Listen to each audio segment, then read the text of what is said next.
Sí, ahí está. Bueno, buen día a todas y a todos.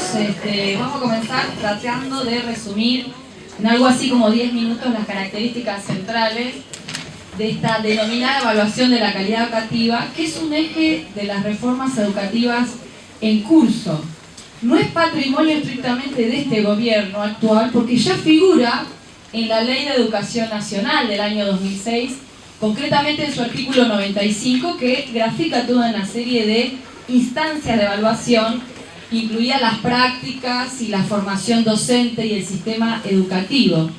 Es un viejo requerimiento de los organismos internacionales que indican a través de una serie de documentos bajada de línea, la OCDE, la OEI. Recordemos que Argentina firmó las metas educativas 2021 de la OEI, que indica, entre estos aspectos, la evaluación educativa. Es decir, que la preocupación en la actualidad no estaría puesta en la masividad o en el financiamiento, en el presupuesto, sino en la evaluación de la calidad. ¿A través de qué? De mecanismos de evaluación, ahí lo describían al comienzo, pruebas censales, muestrales, destinadas a estudiantes, a docentes de características estandarizadas. Es decir, la evaluación en comisiones aisladas, por fuera del contexto general, desconociendo las condiciones materiales y simbólicas de los estudiantes y los trabajadores en un cuadro de miseria social creciente. Es decir, la evaluación tiene una larga trayectoria en el sistema educativo nacional, la utilizamos todos nosotros para evaluar el proceso personal de conocimiento de los estudiantes, e incluso nosotros, como docentes, tenemos una evaluación anual que implica, digamos, algo en la calificación y por lo tanto en nuestra carrera docente. En declaraciones del actual ministro de Educación, antes lo sufrimos nosotros en la capital federal como ministro de Educación, me refiero a Esteban Bullrich, el eslogan del desempeño docente ocupó un centro en la campaña de este ministro. Y en varias oportunidades reivindicó la Ley de Educación Nacional de Ecuador, que Correa supo modificar para introducir concretamente en su artículo 116, algo que lo voy a leer textual y es breve. La remuneración variable estará vinculada al resultado que haya obtenido la o el docente en la evaluación aplicada por el Instituto Nacional de Evaluación Educativa. Es decir que para concentrarnos y destacar algunos rasgos centrales, entendemos que la evaluación educativa tiene dos objetivos centrales. La introducción del denominado salario por mérito, que no es más que medir en términos de productividad al docente en relación a dos aspectos. A la denominada formación continua, que no es más que la proliferación de posgrados, especializaciones o maestrías pagas, naturalmente, y al rendimiento escolar de los estudiantes.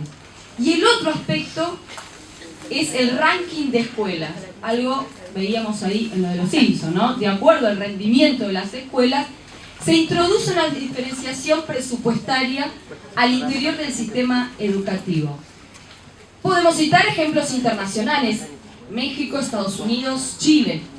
El que estuvo y está en la escena internacional actualmente por la brutal represión del gobierno de Peña Nieto a los docentes y estudiantes, recordemos los 43 estudiantes desaparecidos, los 8 maestros asesinados y las represiones constantes en México, porque el movimiento docente estudiantil enfrentó desde el año 2011 una ofensiva de estas características.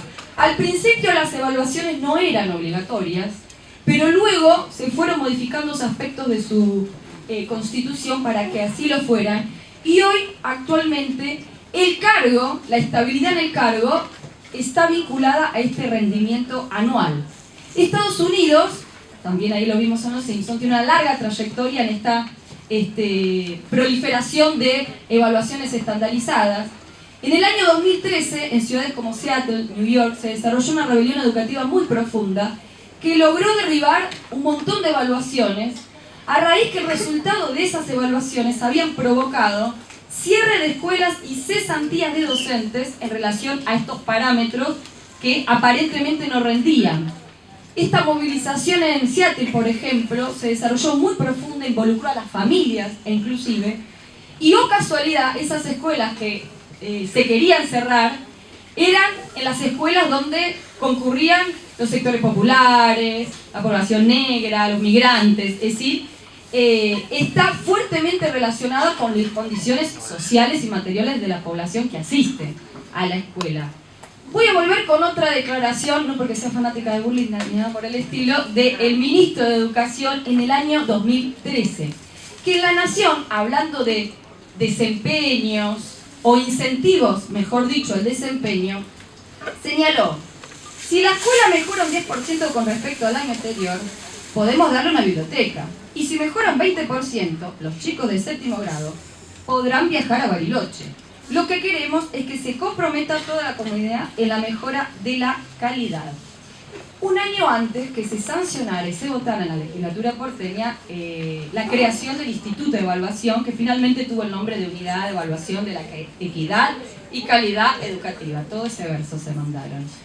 Se votó finalmente, es el primero del país, ahora tiene una proyección nacional, digamos, siendo Burling ministro de Educación.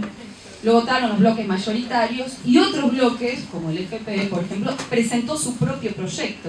De ahí radica que la UTE, la CETERA, ese día que se votó ese instituto que implicaba todo esto que estamos desarrollando, no llamó ni a una movilización, ni a un paro, ni siquiera a un rechazo. Y presentaron su propio proyecto, con lo cual la crítica de la CETERA, si ustedes vieron los documentos que están sacando en referencia al Aprender 2016, es en términos de, bueno, otra evaluación, otros criterios, pongámonos de acuerdo, dialoguemos, es decir, tienen una orientación similar y ellos cuestionan algunos aspectos de carácter punitivo de la evaluación. Y esto lo quería dejar claro, porque en un punto la evaluación descarga la responsabilidad de la crisis educativa en los docentes, en los estudiantes, en las familias y omite, naturalmente, el rol del Estado y de los gobiernos en sostener y desarrollar el sistema educativo nacional. El concepto mismo de calidad nosotros lo rechazamos. De alguna manera es un concepto reaccionario, porque juzga la calidad como si fuera cualquier producto.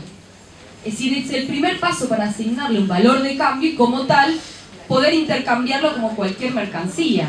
Y aquí viene también el negocio educativo. Ustedes saben que las editoriales como Pearson en Estados Unidos, pero en otras partes del mundo, hace negocios fabulosos porque hace las pruebas. Por ejemplo, ahora salió seleccionada casualmente para hacer las PISA 2018. Hace las pruebas, te vende los libros, te tabula los resultados, te da la plataforma, es un negocio redondo, digamos. Es decir, ahí donde el capital encuentra un sector donde también generar ganancias, lo hace, en este caso, con la educación. Y quiero volver sobre un punto, ya llegando al final para poder concluir y arribar a algunas justamente conclusiones, que uno de los aspectos que no tenemos que dejar de lado, lo señalé cuando planteé lo de la introducción del salario por mérito, es un gran botín detrás del cual están todos los gobiernos hace muchos años, que es nuestro estatuto docente, los convenios colectivos de trabajo. Y este año hemos tenido en diferentes provincias algunos ejemplos. El denominado ítem aula en Mendoza, este 10% por fuera de lo que indica el estatuto, así lo planteó el gobierno del PRO, en Mendoza lo llevó hasta las últimas consecuencias y hoy La Nación en algunos artículos se jacta de que la asistencia ha aumentado sobre la base de que los docentes van enfermos. Lo coloca como una buena noticia. Y el otro aspecto es la tablita que sacó Santa Fe con una especie de ranking de enfermedades para establecer las licencias. Y el otro es el intento, porque fue un intento, de declarar la emergencia educativa en la provincia de Santa Cruz, declarando como un servicio esencial a la educación, con lo cual golpear el derecho de las trabajadoras y los trabajadores a la huelga, al paro por sus condiciones de trabajo, por el salario. Finalmente tuvo que retroceder Alicia Kirchner debido justamente a la movilización de los trabajadores. Es decir que con esto que pasó justamente este año, Mendoza, Santa Fe, Santa Cruz, tenemos una idea también de que todos los bloques mayoritarios están en esta misma línea, por diferentes vías y particularidades, comparten la misma orientación. Finalmente, el operativo Aprender, quizás hayan visto los cuadernillos de aplicación y las preguntas, que nosotros apostamos que hay que rechazar fuertemente, que salir a discutir mañana en las escuelas, organizar jornadas y discutir todas estas implicancias. Son una serie de preguntas, como unas aisladas, como dije anteriormente, una especie de multiple choice, que muy difícilmente puedan ser respondidas por nuestros estudiantes. Porque las reformas y contrarreformas que se han venido desarrollando a lo largo de los últimos 20 años, y que, oh casualidad, todos los gobiernos omiten mencionar, han devaluado los contenidos en el nivel primario y nivel secundario de una forma fenomenal. Concretamente vi las preguntas de sociales, que yo soy profesora de historia, entonces digo, bueno, esto a mis estudiantes, que le han recortado 3 veces los programas de historia y no ven historia argentina contemporánea, porque tienen, por ejemplo, en la modalidad en la que yo me desempeño en Capital, hasta 3er año, no lo van a poder responder. Y eso va a ser utilizado fuertemente en una campaña con el gobierno, contra los docentes, contra la familia. Pero omitiendo, naturalmente, esta adaptación que ha hecho el Capital a las necesidades del mundo flexibilizado, laboralmente hablando me refiero, que necesita esta fuerza de trabajo desvalorizada y por lo tanto no formada.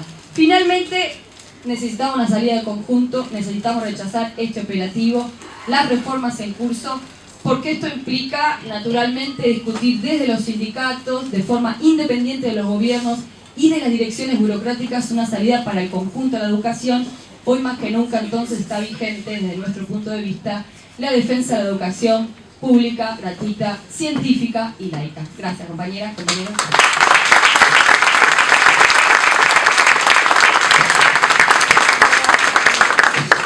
Muy bien, les cuento que